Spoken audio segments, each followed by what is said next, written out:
Top of the morning to you, laddies. Yes, today is Irish Day. Everybody who says they're Irish and, oh, I'm Irish and I'm out drinking and I'm going to tell you I'm Irish because I want to get laid by the lass. Well, guess what?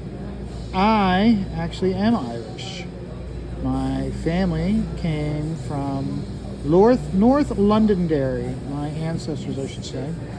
They immigrated, John Totten immigrated from North Londonderry, and immediately upon arriving in the United States, he he enlisted in the Continental Army to fight the British in the Great War of the Revolution, which won us our freedom in our country.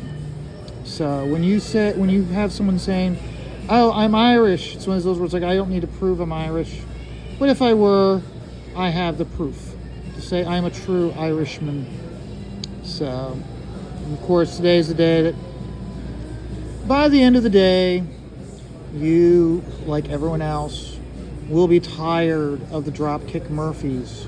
And you'll be introduced to new bands that you don't hear, that normally you don't ever hear at a bar. You will be hearing the Rumjacks and the Paddy Hats. They're really more Bostonian bands, but Boston having such a Irish contingency and Irish tradition. Many of those Bostonian bands have roots back to Ireland. And yes, I know, because I'm talking about it, I'm starting to speak with an Irish twang to my lips, and my voice has an Irish sound. And no, I didn't watch the Dairy Girls. Although, funny story, back during the pandemic when I was working for Fedland Servicing, during the day I do processing, and in the evening, as people were clocking out, I'd have to man the phones. So here I'd be like, I was binge watching while I was processing the Dairy Girls on Netflix. And then I started taking phone calls. And here I'd watch so many episodes of the Dairy Girls that I was, as I was helping people and explaining their loans to them, I was speaking with an Irish accent and talking normally, like I always would, but I had a twang to it. And it wasn't until Miss Stippling goes, you're speaking with an Irish accent. I'm like, oops. Yes, Mr. Smith, I can help you with your student loans. Right now, because of the pandemic, you don't have to make a payment and your interest rate is 0. You don't have to take any action whatsoever. Currently, this pandemic forbearance is supposed to conclude on the 30th of September of 2020. Yeah, I still have all that. I still have all that loan information plugged in my brain. But if you ask me about loans now and whatnot, I can't help you because I know because of Joe Biden and Kamala Harris trying to buy votes. They've been doing a whole lot of muckety-muck stuff with that. Some of the stuff that they're doing, from what I understand, is passing, is able to go through. A lot of the stuff that they're doing, I think the big one that they tried to pass, the Supreme Court shot it down, that they didn't have the right to do it. And I remember that one was one of those that was, if it went through, Miss Stippling's loans were going to be completely forgiven, and but it didn't go through, so she didn't get them forgiven.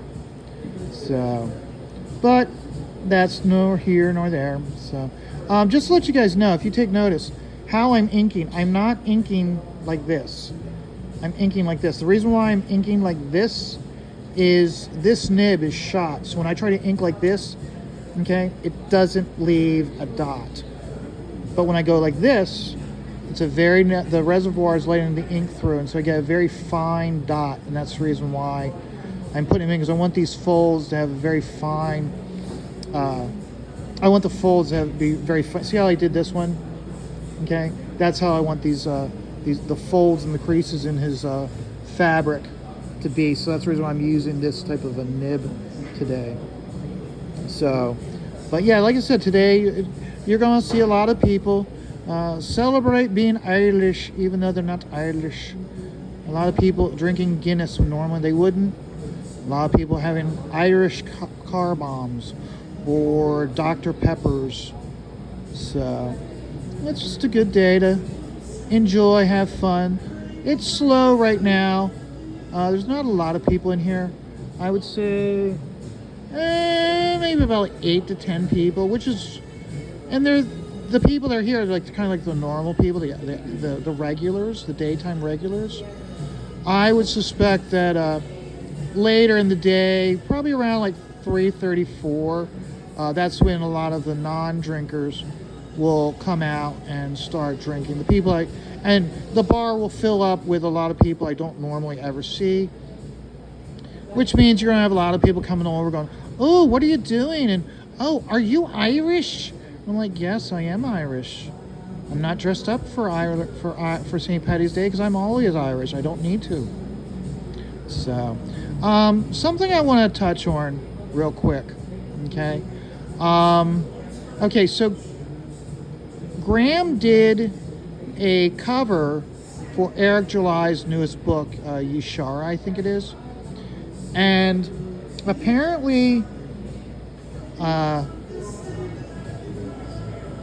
Ethan and John Malin are making remarks about how it is how Graham mailed it in. And first and foremost, Graham doesn't mail anything in. Okay. You take a look, but then you take a look at the camp when they did ISOM 2. Ethan Van Sciver and Shane Davis did covers for Eric July. Their covers were extremely similar. Why? Because they're just like Eric July just give me a cool shot of them. You didn't really give them any idea of what the story was about. So when they did them, they also were doing essentially pin-ups of just ice on being tough. Graham wasn't really given any information about it, so he just do her in a kind of cool shot. Graham, if you take a look at that cool shot, it's really, how different is it from when Graham did a cover of Batman, and he just had Batman lots of times on a ledge with hanging out with the gargoyles, or he would be in swinging on a rope with Robin in Gotham. He did relatively a similar type thing. It was kind of like, I would say, an evergreen style cover, because it's a cover that Eric July can then take and quickly turn it into a t-shirt, use it if he wants to do a trading card series. Some people call him evergreen. Some people refer to him as a utilitarian, because they can just use it for they can use it for multiple uses, because they bought it was work for hire work, so they can do anything they want with the image.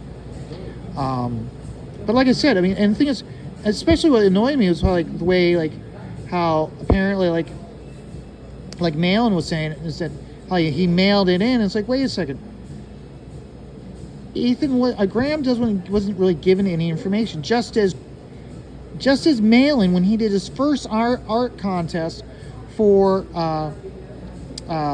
Godlike, he didn't provide any information. He wanted Godlike in a Conan pose fighting a monster.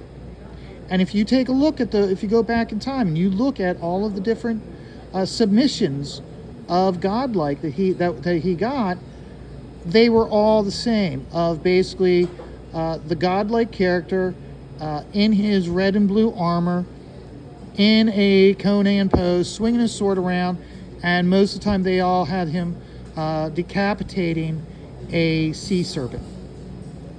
All the pieces looked almost identical, because none of us were given any information about it. Same thing goes when Shane did his first art contest for Inglorious Rex. Again, they're kaiju monsters. They're MMA kaiju monsters. Everybody was doing the exact same thing, which was a shot of Alex in the foreground, 232 standing behind him, looking really tough. Most of the people didn't even know what the size difference was between the two characters.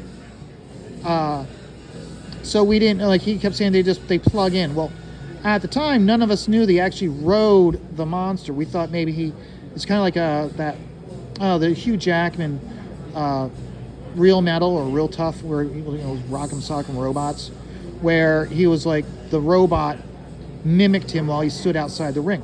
We didn't know that. So a lot of people were doing almost the exact same image for Inglorious Rex. So again, I look at where it's like, don't come down on Graham when he was working with the information he was provided. And as for phoning it in, you really take a look at some of Ethan's work when he does. Who was the I don't know, some guy over in Europe or Middle East. How he did a comic book and Ethan did a cover for him. Okay, that is completely and utterly phoned in. Ethan phoned that in big time. He might have been paid a shitload of money, but he phoned that in completely. So I take that. I don't care for the fact that you're attacking Graham. Graham has been nothing but a professional, and you're shitting on him. Okay, don't cross Graham. Okay, Graham's already made it clear. You cross me, I'm not going to hold back. And I would not be surprised if in the back rooms, Graham's lighting them up for it.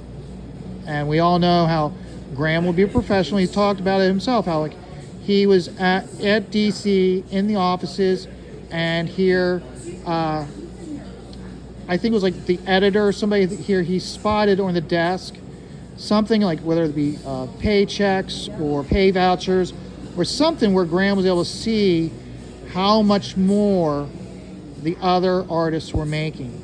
And he was professional. He kept quiet. But then after everybody left, he lit that editor up big time.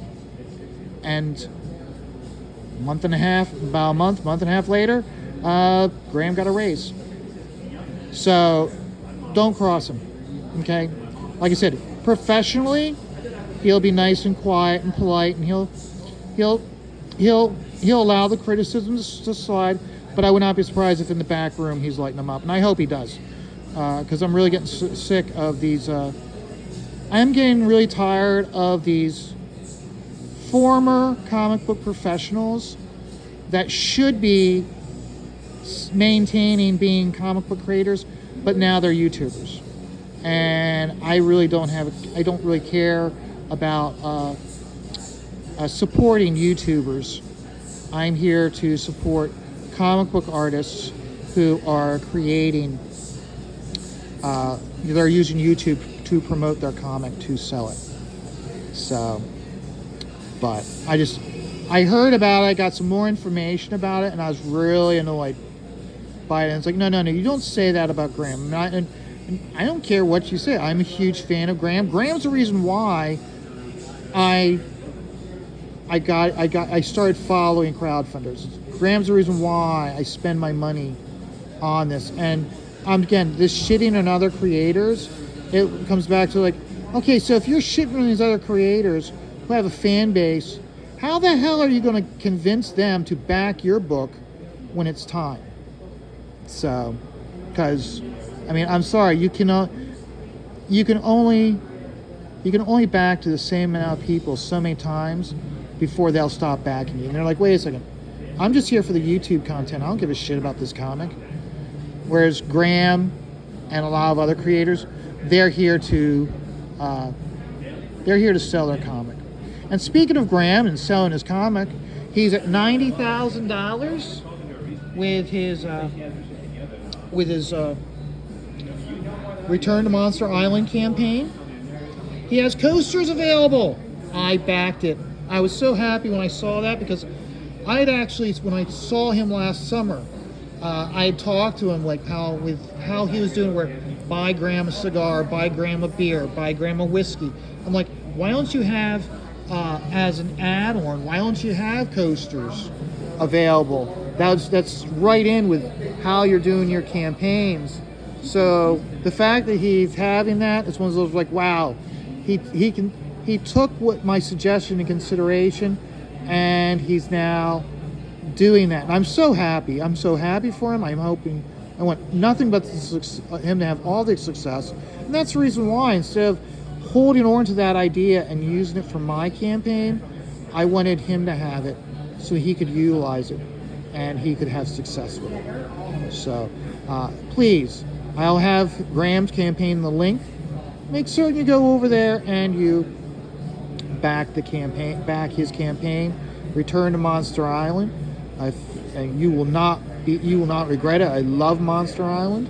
In fact, I've been looking through it a lot because I'm doing my own fan piece. He's not having our contest, but I'm doing my own fan piece based on it. So, and this piece, Dengar, that I'm working on. Sorry guys, I didn't realize that. This piece I'm working on, Dengar. It's going to be available in Shay's art auction in May, and along with that, you will have the option to bid on this piece, which is King Cryptid by Pete Cimetti.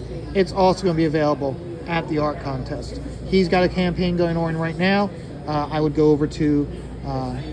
advise you to go over to Pete Cimetti's website and you take the opportunity to look at what he has available.